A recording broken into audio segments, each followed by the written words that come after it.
Friends, మనం ఈరోజు వచ్చేసి 12th February 2022కి సంబంధించిన కరెంట్ అఫైర్స్ గురించి అయితే డిస్కషన్ చేద్దాం. నేను మార్నింగ్ పేపర్ అనాలిసిస్ అప్డేట్ చేశాను.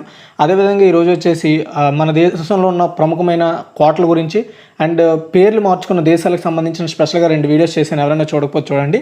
అలాగే మన ఛానల్కి సంబంధించిన టెలిగ్రామ్ గ్రూప్ కింద కామెంట్ సెక్షన్లో పిన్ చేస్తాను. ఎవరైనా జాయిన్ అవ్వాలనుకుంటే జాయిన్ అవ్వచ్చు. అనేది లార్జెస్ట్ లెర్నింగ్ ప్లాట్ఫామ్ అండి అకాడమీ. ఎవరైతే APSC, TSPSC, SI and constable ఉద్యోగాలు ప్రిపేర్ అవుతున్నారు వాళ్ళ కోసం కొన్ని బ్యాచ్ కోర్సెస్ తీసుకొస్తున్నారు. లక్ష్యం అనే పేరుతో ఎవరైతే ఏపీ అండ్ తెలంగాణకు సంబంధించి గ్రూప్ 1, గ్రూప్ 2 ఎగ్జామ్స్కి ప్రిపేర్ అవుతున్నారో వాళ్ళకి స్పెషల్ టిప్స్ అండ్ ట్రిక్స్ అయితే ప్రొవైడ్ చేయబోతున్నారు. మొత్తం 4 ఎడ్యుకేటర్ల ద్వారా. ఇది వచ్చేసి మనకి 11th February స్టార్ట్ కాబోతుంది. ఎవరైనా ఇంట్రెస్ట్ ఉంటే రెడీగా ఉండండి. అండ్ నెక్స్ట్ వచ్చేసి ఎండోమెంట్ పేపర్ 2కి సంబంధించిన ఒక మాక్ టెస్ట్ అయితే కండక్ట్ చేస్తున్నారండి. ఇది వచ్చేసి మనకి February 13th 2 PM ఉండబోతుంది. 150 ప్రశ్నలు ఇస్తారు. 150 నిమిషాల టైం ఉంటుంది. ఇది ఒక ఫ్రీ స్కాలర్షిప్ టెస్ట్. ఎవరైతే ఇందులోని ర్యాంక్ 1 నుండి ర్యాంక్ 4 వరకు ర్యాంక్ సంపాదిస్తారో వాళ్ళకి పర్సంటేజ్ వైడ్గా స్కాలర్షిప్ అయితే ప్రొవైడ్ చేస్తారు. అండ్ మొత్తం సిలబస్ వచ్చేసి Bhagavad Gita, Puranas, Hindu and undivided families మీద ఉంటుంది. నెక్స్ట్ వచ్చేసి మనకి వెబినార్ అయితే ఉండబోతుందండి. కంప్లీట్గా గ్రూప్ 4 ఎగ్జామ్స్కి సంబంధించిన హిస్టరీ ఇంపార్టెంట్ టాపిక్స్ అయితే డిస్కస్ చేయబోతున్నారు దత్తు మేత్రి సార్. ఇది వచ్చేసి మనకి February 11th 10 PMకి అయితే ఉండబోతుంది. అదేవిధంగా మనకు చూసుకున్నట్టయితే డ్యూయల్ ఎడ్యుకేటర్ సెషన్ అయితే కండక్ట్ చేస్తున్నారండి. దీని మీద అంటే పర్టికులర్గా ఎథిక్స్ అండ్ వాల్యూస్ అడ్మినిస్ట్రేషన్ మీద. మనకి ఇది వచ్చేసి 11th February 7 PMకి ఉండబోతుంది. 2 ఎడ్యుకేటర్స్ ద్వారా ఇది ప్రొవైడ్ చేయబోతున్నారు. నెక్స్ట్ వచ్చేసి మనం చూసుకున్నట్టయితే వీకెండ్ మారథాన్ కండక్ట్ చేస్తున్నారండి గ్రూప్ 1, 2 ఎగ్జామ్స్ సంబంధించి. ఇది 11th February 7 AM ఉండబోతుంది. మొత్తం 8 మంది ఎడ్యుకేటర్ల ద్వారా. అండ్ అదేవిధంగా మనకి నెక్స్ట్ చూసుకున్నట్టయితే వీకెండ్ మారథాన్ కూడా కండక్ట్ చేస్తున్నారండి. ఆల్ ఏపీఎస్సీ గ్రూప్ 4 ఆస్పిరెంట్స్కి ఇది ఉపయోగపడుతుంది. ఎండోమెంట్ ఇంపార్టెంట్ టాపిక్స్ మీద మొత్తం మనం చూసుకున్నట్టయితే 8 మంది అయితే దీని మీద డిస్కషన్ అయితే ఇవ్వబోతున్నారు. ఇది వచ్చేసి మనకి 11th and 13th and 11th మనకు 2 AM అయితే ఈ సీజన్ ఉండబోతుంది. అయితే మీరు ప్లస్ వల్ల అడ్వాంటేజెస్ ఏంటి అంటే ఫ్యూచర్స్ ఏంటంటే నచ్చిన ఎడ్యుకేటర్ ద్వారా నేర్చుకోవచ్చు. కంప్లీట్ ఎగ్జామ్ ప్రిపరేషన్ ప్లాన్ ఉంటుంది. రెగ్యులర్గా డౌట్ క్లియరెన్స్ సెషన్స్ ఉంటాయి. మొత్తం సిలబస్ కవర్ చేస్తారు. ఫ్రీ టెస్ట్ సిరీస్ ఉంటాయి. వీక్లీ మాక్ టెస్ట్లు అయితే కండక్ట్ చేస్తారు. అయితే ఇక్కడ మీరు చూసుకుంటే ఫ్రీకి ప్లస్కి డిఫరెన్స్ చూడండి. ఫ్రీలో అన్ని కూడా లిమిటెడ్ అండి. బట్ ప్లస్లో మాత్రం అన్ని కంప్లీట్ అన్లిమిటెడ్ అయితే ప్రొవైడ్ చేస్తారు. సిలబస్ కానీ, ప్రాక్టీస్ టెస్ట్లు కానీ, PDF నోట్స్లు కానీ, డౌట్ క్లియరెన్స్ సెషన్స్ కానీ. అయితే ఇక్కడ 1 month సబ్స్క్రిప్షన్ వచ్చేసి 1700 రూపాయలు అండి. కానీ మీకు డిస్క్రిప్షన్లో కోడ్ ఇస్తాను EDUTEC10. ఈ కోడ్ వాడితే మీకు 1530 రూపాయలకి రావడం జరుగుతుంది. అంటే 10% డిస్కౌంట్ ఇస్తారు. సో ఎవరైతే పర్టికులర్గా ఇంటి దగ్గర ఉండి కోచింగ్ తీసుకుందాం అనుకుంటున్నారో వాళ్ళందరికీ కూడా ఇది చాలా ఉపయోగపడుతుంది అకాడమీ అనేది. దీనికి సంబంధించిన లింక్స్ అన్ని కూడా నేను డిస్క్రిప్షన్లో ప్రొవైడ్ చేశాను. ఎవరికైనా ఇంట్రెస్ట్ ఉంటే ట్రై చేయండి. మన ఫస్ట్ క్వశ్చన్ చూడండి. భారతదేశంలో మొదటిసారిగా ఏ రాష్ట్ర పోలీసులు 2 లక్షల కిలోల గంజాయిని దహనం చేశారండి? ఫస్ట్ టైం అనమాట 2 లక్షల కిలోల గంజాయిని దహనం చేయడం. ఆన్సర్ వచ్చేసి ఆంధ్రప్రదేశ్ స్టేట్ పోలీస్ అండి. మన ఇండియా చరిత్రలోనే మొట్టమొదటిసారిగా భారీ స్థాయిలో గంజాయిని ధ్వంసం చేశారు ఏపీ పోలీసులు. ఆపరేషన్ పరివర్తన అనేది స్టార్ట్ చేశారండి. ఆపరేషన్ పరివర్తన కార్యక్రమం ఏమిటి అంటే రాష్ట్రంలో ఎక్కడైతే గంజాయిని పండిస్తున్నారో అలాంటి గంజాయిని పట్టుకొని దాన్ని నిర్వీర్యం చేయడమే దాని ఉద్దేశం అనమాట. సో అయితే ఈ ఆపరేషన్ పరివర్తన అనేది స్టార్ట్ చేశారు. ఆ ఆపరేషన్ పరివర్తన తర్వాత పట్టుకున్న ఈ 2 లక్షల ఏదైతే దొరికిన 2 లక్షల కిలోల గంజాయి ఉందో ఆ గంజాయిని అంతటిని కూడా ఈరోజు విశాఖపట్నం జిల్లా ఏజెన్సీ ప్రాంతంలో దొరికిన ఏవైతే ఆ పర్టికులర్ గంజాయి ఉందో దాన్ని అనకాపల్లి ప్రాంతంలో, విశాఖపట్నం జిల్లా అనకాపల్లి ప్రాంతంలో డీజీపీ గౌతమ్ సవాంగ్ అదేవిధంగా వివిధ శాఖల సమన్వయంతో సరిహద్దు రాష్ట్రాల సహకారాలతో ఈ కార్యక్రమాన్ని చేపట్టారు. అండ్ ఈ క్రమంలో పట్టుబడిన 2 లక్షల కిలోల గంజాయిని దహనం చేయడం జరిగిందనమాట. ఈ గంజాయి విలువ 500 కోట్లు ఉంటుందని అధికారులు అయితే అంచనా వేస్తున్నారు. ఒక్కొక్క న్యూస్ పోర్టల్లో వచ్చేసి 200 కోట్లని, ఒక న్యూస్ పోర్టల్లో 8,850 కోట్లని, ఒక్కొక్క దగ్గర 500 కోట్లని ఇచ్చారు. బట్ నెంబర్ ఆఫ్ న్యూస్ పోర్టల్స్లో 500 కోట్ల రూపాయలని అంచనా ఇవ్వడంతో నేను 500 కోట్ల రూపాయలనే నేను ఇక్కడ తీసుకోవడం జరిగింది. అది గమనించండి. తర్వాత వచ్చేసి మళ్ళీ కామెంట్ చేయకండి అన్న 850 అయితే నువ్వు 500 అన్నావేంటి, 200 అయితే 500 అన్నావేంటి అని చాలామంది కామెంట్ చేస్తారు. అది అందుకని చెప్తున్నాను. తర్వాత second one, institute of chartered accountants of India చాలా ఇంపార్టెంట్ అండి. దీని నూతన అధ్యక్షుడిగా ఎవరు నియమితులయ్యారు? Institute of chartered accountants of India నూతన అధ్యక్షుడిగా ఎవరు నియమితులయ్యారు అంటే దేబాశిష్ మిత్రా. చూడండి, Debashish Mitra and right answer. Institute of chartered accountants of India, దీన్ని షార్ట్కట్లో ICAI అంటారండి. సో దీని ఫుల్ ఫామ్ వచ్చేసి institute of chartered accountants of India అనమాట. దీనికి 2022-23 ఈ పర్టికులర్ ఫైనాన్షియల్ ఇయర్ సంవత్సరానికి ప్రెసిడెంట్గా CA అంటే చార్టర్డ్ అకౌంటెంట్ అయిన డాక్టర్ దేబాశిష్ మిత్రా అండ్ దీనికి వైస్ ప్రెసిడెంట్గా CA అనికేత్ సునీల్ తలతి నియమితులు కావడం జరిగింది, ఎన్నికయ్యారు. డాక్టర్ దేబాశిష్ మిత్రా 32 సంవత్సరాలుగా ఆయనకి చార్టర్డ్ అకౌంటెంట్స్లో ఎక్స్పీరియన్స్ అయితే ఉంది. అండ్ ఆయన international financial reporting standards and corporate చట్టాలతో బాగా ట్రైన్ అయిన వ్యక్తి. అతను సెంట్రల్, స్టేట్, పబ్లిక్ సెక్టర్ యూనిట్లు and office of controller and editor general of ఇండియాలో సహా అనేక కార్పొరేట్ అండ్ నాన్ కార్పొరేట్ సంస్థల నుండి అధికారులకు శిక్షణ కూడా ఇచ్చిన వ్యక్తి. అతను ICAI యొక్క ఈస్టర్న్ ఇండియన్ రీజనల్ కౌన్సిల్, అదేవిధంగా ICAI యొక్క గౌహతి బ్రాంచ్ మాజీ చైర్మన్గా కూడా ఆయన పనిచేయడం జరిగింది. గుర్తుపెట్టుకోండి, చాలా చాలా ఇంపార్టెంట్ ఇది. అయితే institute of chartered accountants of India అనేది భారత ప్రభుత్వ కార్పొరేట్ వ్యవహారాల మంత్రిత్వ శాఖ యాజమాన్యం కింద ప్రపంచంలోనే రెండవ అతిపెద్ద ప్రొఫెషనల్ అకౌంటింగ్ బాడీ, అంటే సంస్థ, అండ్ అతిపెద్ద ప్రొఫెషనల్ అకౌంటింగ్ బాడీ. ఇది భారతదేశంలో చార్టెడ్ అకౌంటెన్సీ వృత్తిని నియంత్రించడానికి పార్లమెంటుచే రూపొందించబడిన చార్టెడ్ అకౌంటెంట్స్ చట్టం 1949 ప్రకారం చట్టబద్ధమైన సంస్థ అనమాట. ఇది 1 జూలై 1949 ఇది ఏర్పాటైంది. తర్వాత థర్డ్ వన్ అండి, బాత్సీ రాయ్ తుఫాన్ వల్ల ఏ దేశం ఎక్కువగా ప్రభావితమైంది అంటే మడగాస్కర్ అండి. సో బాత్సీ రాయ్ అనే తుఫాను మడగాస్కర్లో సంభవించడం జరిగింది. దాని కారణంగా ఇప్పటివరకు స్టిల్గా 92 మంది చనిపోయారు. అండ్ అదేవిధంగా దగ్గరగా 1000 మంది పైన, అంటే దగ్గరగా ఒక 10,000 దగ్గరికి మందినే దీనికి ప్రభావితం అయ్యారు. 19,000 మంది దీనికి ప్రభావితం అయ్యారు ఈ తుఫాన్కి. సో ఈ తుఫాన్ వచ్చేసి హిందూ మహాసముద్ర ద్వీపంలో వచ్చిందనమాట. ఇది ఆగ్నేయ తీరాన్ని వచ్చి అక్కడ ఉండే ఇళ్ళని, విద్యుత్ లైన్ని మొత్తం పడగొట్టేసింది. అండ్ బాత్సీ రాయ్ 2 వారాల్లో మడగాస్కర్ యొక్క ఇది 2వ తుఫాన్ అనమాట. ఇంతకుముందు అనా అనే తుఫాన్ కూడా సంభవించింది మడగాస్కర్లో. అందులో 55 మంది చనిపోగా 130,000 మంది ప్రభావితమయ్యారనమాట ఆ తుఫాన్ వల్ల. గుర్తుపెట్టుకోండి. తర్వాత ఫోర్త్ వన్, మద్రాస్ హైకోర్టు కొత్త ప్రధాన న్యాయమూర్తిగా లేదా నూతన ప్రధాన న్యాయమూర్తిగా ఎవరు నియమితులయ్యారు అంటే మునీశ్వర్ నాథ్ భండారి. ఓకే, చూడండి, మద్రాస్ హైకోర్టు ప్రధాన న్యాయమూర్తిగా జస్టిస్ మునీశ్వర్ నాథ్ భండారి నియమితులైనట్లుగా కేంద్ర న్యాయ మంత్రిత్వ శాఖ ప్రకటించింది. గత ఏడాది అంటే ఇప్పుడు 2021 నవంబర్లో జస్టిస్ సంజీవ్ బెనర్జీ మేఘాలయ హైకోర్టుకి బదిలీ అయ్యారనమాట.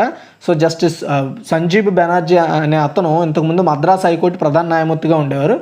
అతను మేఘాలయకి ట్రాన్స్ఫర్ అవడంతో సో జస్టిస్ భండారి మద్రాస్ హైకోర్టుకి, జస్టిస్ భండారి అంటే ఫుల్ ఫామ్ ఏందండి, మునీశ్వరనాథ్ భండారి, అంటే టెంపరీగా తాత్కాలిక ప్రధాన న్యాయమూర్తిగా మద్రాస్ హైకోర్టుకి పనిచేశారు. ఇప్పుడు అందులో సో పర్మనెంట్గా ప్రధాన న్యాయమూర్తిగా అయితే నియమితులు కావడం జరిగింది. అండ్ ఇతనితో పాటు ఆంధ్రప్రదేశ్, ఒరిస్సా, మధ్యప్రదేశ్ హైకోర్టులు కూడా మొత్తం 13 మంది న్యాయవాదులను అండ్ న్యాయ అధికారులను నియమిస్తూ కేంద్ర న్యాయశాఖ నోటిఫై అయితే చేసింది.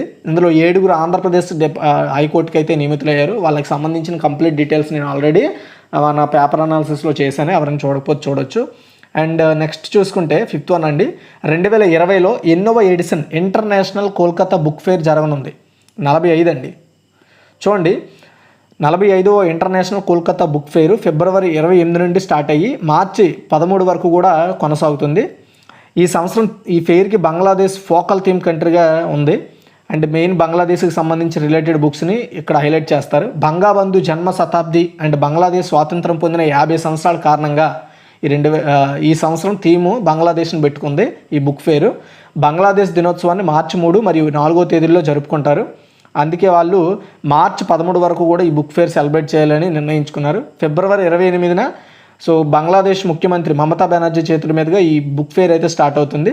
కోల్కతా బుక్ ఫెయిర్లో బంగ్లాదేశ్తో పాటు Britain, America, Russia, Italy, Japan, Iran, Spain, Argentina, Mexico ఇలాంటి లాటిన్ అమెరికా దేశాలన్నీ కూడా పాల్గొంటే వాటి యొక్క బుక్స్ని అక్కడ ప్రదర్శన చేస్తాయి. తర్వాత 6th one, economist intelligence unit democracy index 2021లో భారతదేశం స్థానం ఎంత? చాలా ఇంపార్టెంట్. సో ఆన్సర్ చూసుకున్నట్టయితే 46వ స్థానం అండి.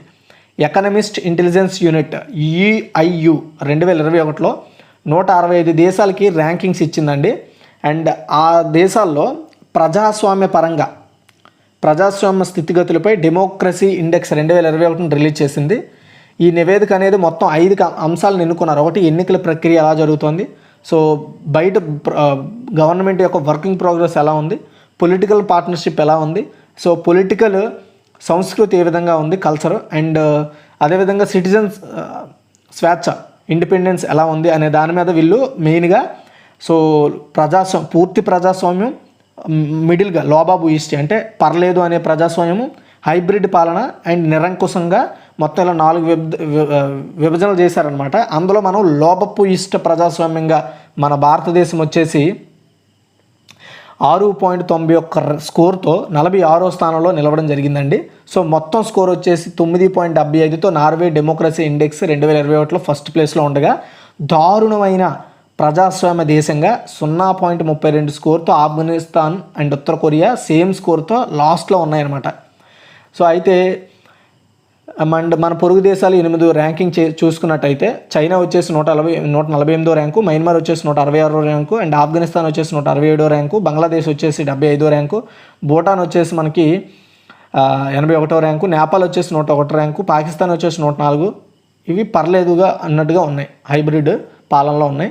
శ్రీలంక 67 లోపభూయిష్ట ప్రజాస్వామ్య విభాగంలో ఉంచబడింది. అంటే శ్రీలంక అండ్ మన ఇండియా ఒకే విధంగా ప్రజాస్వామ్యబద్ధ దేశాలుగా ఉండడం జరిగిందనమాట. లోపభూయిష్ట ప్రజాస్వామ్య దేశాలుగా ఉన్నాయి. అంటే మిడిల్, మరీ వర్స్ట్ కాదు, అలా అని మరీ బెటర్ కాదు అనమాట.